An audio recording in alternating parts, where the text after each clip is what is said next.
Olá pessoal, tudo bem? Aqui é o professor Rafael, novamente com vocês.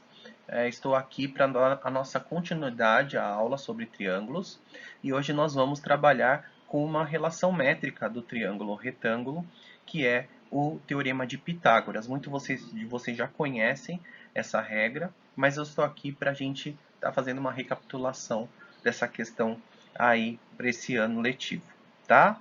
Vamos lá para a aula? Bom, a primeira coisa que a gente precisa entender é que existem várias relações métricas no triângulo retângulo.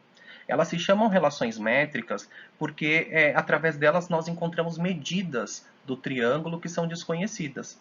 Nós podemos usar, são regras, né, que nós utilizamos, fórmulas, para poder estar encontrando medidas desconhecidas do nosso triângulo, no caso aqui, nosso triângulo retângulo, tá?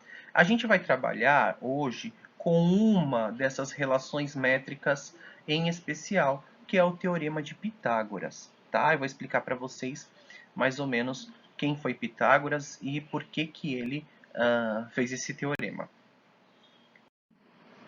Basicamente, o Teorema de Pitágoras, né? Pitágoras foi um matemático grego que viveu há muito tempo atrás. Basicamente, ele foi criado para mostrar, né, para as pessoas, para encontrar um dos lados desconhecidos do triângulo.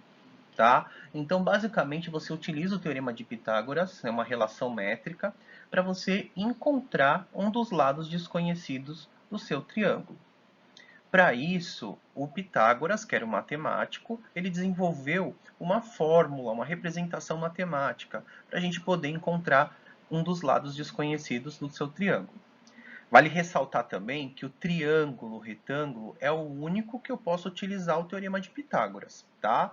O triângulo tem que ser retângulo, então ele tem que possuir esse ângulo de 90 graus que a gente já viu na outra aula, que é o ângulo em forma de quadradinho, que é o ângulo de 90 graus, tá? Esse triângulo retângulo, ele recebeu alguns nomes, né? Então, como são nomes voltados para a Grécia Antiga, então eles são nomes que talvez para vocês soem de uma forma, vamos dizer assim, ai meu Deus do céu, esse nome, como que eu vou fazer para decorar? Mas é fácil, né? A gente tem um dos nomes, que é a hipotenusa, e a hipotenusa é um dos lados do triângulo. Qual é o lado que é a hipotenusa? A hipotenusa, ela sempre vai ser o maior dos lados do triângulo. E ela também vai ser oposto ao ângulo reto, né? Então, se o ângulo reto está aqui, a hipotenusa vai ser sempre o lado oposto, o lado que está de frente para o ângulo reto. Então, aí eu vou ter a minha hipotenusa. Os outros dois lados que sobram, né, que são menores que a hipotenusa, eles são chamados de catetos, né? A palavra grega catetos, ela vem de perpendicular, significa perpendicular, que quer dizer que forma um ângulo de 90 graus. Em matemática, é perpendicular, forma um ângulo de 90 graus. E aqui, os lados menores são aqueles que formam o ângulo de 90 graus, né? Que é esse daqui, ó. São aqueles que formam esse ângulo. Então, a hipotenusa é o lado contrário, o maior dos lados, e os catetos são os que formam o ângulo de 90 graus. São os dois catetos do triângulo. E aí o Pitágoras, ele através de uma experiência que nós vamos ver agora, ele começou a perceber que sempre essa regra servia para todos os triângulos retângulos. Se eu precisasse achar um dos lados, eu encontrava. E a partir daí ele determinou o que a gente chama hoje de Teorema de Pitágoras. Né? Ele diz o seguinte, num triângulo retângulo, o quadrado da hipotenusa é sempre igual à soma dos quadrados dos catetos. Então, se eu pegar a minha hipotenusa e elevar ao quadrado, ou seja, ela vezes ela mesma, vai ser igual à soma, né, a conta de mais, entre os quadrados dos meus catetos, que são os outros dois lados que sobram. Né? Cateto ao quadrado mais cateto ao quadrado. E aí essa fórmula ela pode ter, vamos dizer assim, as letras não vão influenciar, né? Pode ser utilizando A, B e C, aqui no caso eu estou utilizando H e C, mas pode ser qualquer letra aí, né? Desde que seja essa relação. A hipotenusa elevada ao quadrado é igual à soma dos quadrados dos catetos. Talvez isso tenha soado um pouco estranho para vocês, mas calma, vamos fazer alguns exemplos numéricos para poder desenrolar aí esse raciocínio. Então aqui eu tenho um exemplo, né? Então eu tenho que encontrar o valor do meu x, logo porque eu vou utilizar o teorema de Pitágoras, que o objetivo dele é você encontrar um dos lados desconhecidos. Mas antes de colocar o teorema de Pitágoras, eu vou descobrir quem que é a hipotenusa do meu triângulo e quem são os meus catetos. A hipotenusa é o maior dos lados e é o lado oposto ao ângulo reto. Consequentemente, aqui a gente tem que a nossa hipotenusa é o x, hipotenusa. Já os catetos são os lados que formam um ângulo reto. Então a gente tem aqui o 3 e a gente tem aqui o outro lado que forma um ângulo reto, que é o 4. Então são catetos e catetos. O que diz a minha fórmula? Diz que hipotenusa ao quadrado é igual à soma dos quadrados dos catetos. Quem que é a hipotenusa?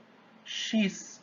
Então, x ao quadrado é igual aos catetos ao quadrado somados. Então, 3 ao quadrado e o outro cateto que é 4, eu vou colocar ali, ó, 4 ao quadrado.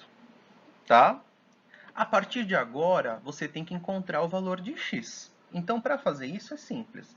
Você vai fazer uma conta de potenciação, duas continhas aí no caso, uma conta de mais e uma raiz quadrada. Simples. Três continhas. Então, 3 ao quadrado, não vai dizer que é 6, né? Não pode, estar errado. Aí a gente tem que é 3 vezes 3, que dá 9. Então, aqui, 3 ao quadrado é 9. 3 vezes 3. 4 ao quadrado não é 8, pessoal. É 4 vezes 4, que dá igual a 16. 9 mais 16 vai ser igual a 25.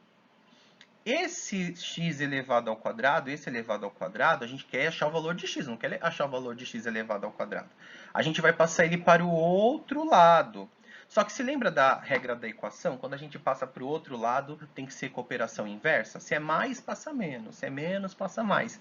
Se for potência, a operação inversa é a raiz. Então, na hora que eu passo essa potência aqui, elevada ao quadrado, para o outro lado, vai ficar igual a raiz quadrada de 25. E a raiz quadrada de 25, quanto é que é? 5. Então, aí a gente acha. No caso dessa minha hipotenusa aqui, o valor dela é 5. Esse triângulo 3, 4 e 5, ele é um triângulo muito famoso, porque foi com ele que o Pitágoras ele provou o seu teorema. Olha só o que Pitágoras fez. Ele pegou um triângulo, né? E ele fez um triângulo 3, 4 e 5, e ele provou que o teorema de Pitágoras está certo. Então, o que, que ele fez? Ele pegou o lado do 3 e construiu um triângulo, um quadrado, né? 3 por 3, né? Que é o 3 ao quadrado que a gente faz. E esse quadrado 3 por 3, ele vai ter 9 quadradinhos de uma unidade cada um. Já no lado 4, ele construiu um quadrado 4 por 4. E aí a gente vai ver que esse quadrado 4 por 4, ele vai ter 16 quadradinhos de uma unidade cada um. Se eu juntar o 9 que está aqui com o 16, né? 9 com 16 quadrados, então se eu elevar o 3 ao quadrado, se eu elevar o 4 ao quadrado, vai ser igual, somando os dois, aos 25 do 5 elevado ao quadrado. Então, ó, os quadrados dos catetos, dos lados que formam um ângulo de 90 graus, eles são iguais ao quadrado da hipotenusa. Se eu somar o 16 com 9, vai dar os 25, né? Que aqui, na verdade, ele construiu um quadrado de 5 por 5, que aí vai ter, né, a composição de 25 quadradinhos de uma unidade cada um, quadrado de 5 por 5. Tá? E a partir daí, ele desenvolveu a fórmula, né? Hipotenusa ao quadrado é igual à soma dos quadrados dos catetos. Só para a gente finalizar aqui, então, a gente vai ver mais um exemplo numérico. Então, eu tenho aí um triângulo e eu quero achar um lado desse triângulo, que aqui no caso é o meu lado x. Antes de eu começar a fazer a fórmula, eu vou descobrir quem que é minha hipotenusa e quem são meus catetos. Então, a hipotenusa é o maior dos lados e o lado oposto ao ângulo reto. Então, essa daqui vai ser a minha hipotenusa. No caso aqui, tem um valor desconhecido, é x, esse que eu vou encontrar. Já os lados que formam um ângulo de 90 graus são chamados catetos, né? São os lados menores. Então, a gente tem um cateto aqui que é 6 e um cateto aqui que é 8. Então, eu vou pegar, ó, hipotenusa ao quadrado é igual aos catetos ao quadrado, soma dos dois, né? 6 ao quadrado, 8 ao quadrado. Então, a gente vai fazer a relação, ó. Hipotenusa é x, então vai ficar x ao quadrado, é igual à soma da continha de mais aqui, ó, dos quadrados dos catetos. 6 ao quadrado e 8 ao quadrado. A ordem não importa, tá, pessoal? Como depois é uma conta de mais, tanto faz colocar o 6 na frente ou o 8, não vai ter diferença.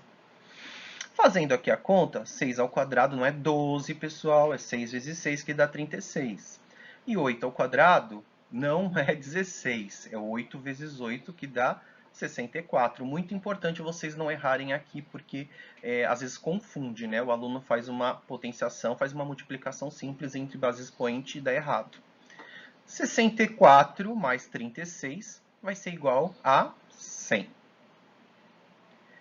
O x não está elevado ao quadrado? Tá. Mas eu não quero saber o x ao quadrado, eu quero saber quanto que é x. Eu tenho que isolar esse x, deixar ele sozinho. Então, eu vou pegar esse 2 do expoente e passar para o outro lado. Só que ele é uma potência. Quando passa para o outro lado, vai com uma operação inversa, que no caso aqui é a raiz quadrada de 100. E quanto que é a raiz quadrada de 100? Que número vezes ele mesmo dá o 100? É 10, né? 10 vezes 10 dá 100. Então, a minha hipotenusa aqui é 10. Você pode perceber que a hipotenusa deu maior, né? 6, 8 e o 10 aqui em cima. Você pode perceber que a hipotenusa ela deu um número maior porque ela é a maior dos lados, né? A característica dela. Então, pessoal, essa foi a aula de hoje. Nós revisamos um pouco aí o que é Teorema de Pitágoras. Façam os exercícios, não esqueçam, se empenhem. E bons estudos para vocês. Fiquem com Deus.